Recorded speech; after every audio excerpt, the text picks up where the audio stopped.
Hey guys, hope you're all doing well. Happy Monday. Yesterday I did a post talking about limiting beliefs, and today I decided I'm going to do a video because I think it is one of the most important concepts that comes to mind when we're talking about self-development and happiness. So I called it yesterday limiting beliefs. Different psychology theories or philosophies call it different things. It is a concept that many gurus out there, self-development gurus that is, have talked about. Cognitive behavioral therapists call it irrational beliefs. Narrative therapists call it the story you're telling yourself, but it ultimately all comes down to the same concept, which is what are some of the thoughts that you have in regards to yourself, the world around you, and other people, and how do these thoughts and beliefs play a role into your life and how you go about living your life, because ultimately our life is really based on the thoughts that we have in our mind.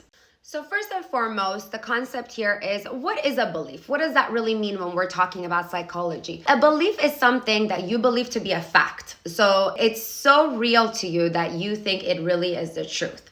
Based on these beliefs that we hold, as I said before, it could be in regards to yourself, the world around you, in regards to others, just basically what thoughts you have that are constantly flowing in your mind and making stories for you. Based on these beliefs, we live our life. And based on these beliefs, we gather experiences on a day-to-day basis.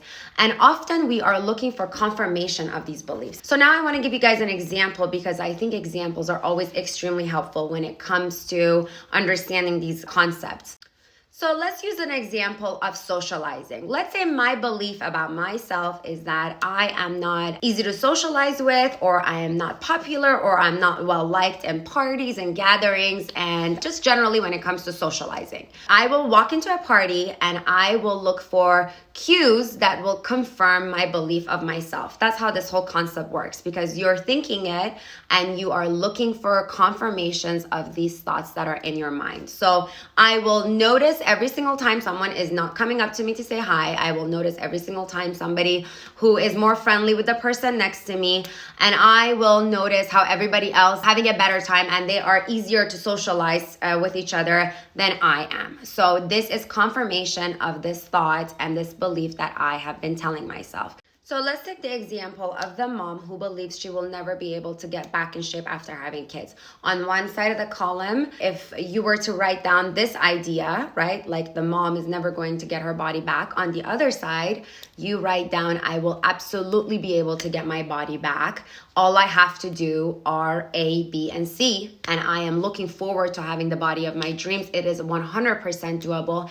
And then I want you to come up with examples that can support this new theory, this positive theory, which is, the mom that you see is fit, and stop thinking that she has something magical or new or some sort of an ideal, or that it's her genetics. It all comes back down basically to hard work and pushing through. So basically try to come up with confirmations to support your positive theory rather than your negative theory. These are all some of the examples of these limiting beliefs.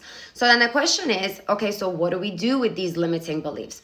Well, the first and foremost, just like when it comes to any other issue, is to recognize these beliefs. So ask yourself, do I have any limiting beliefs? Do I have any negative ideas about myself or the world around me or how others are? Am I the kind of person that, thinks positively in regards to myself and others? And how are these negative ideas dragging me down or keeping me from living the life that I really want to live and I desire to live?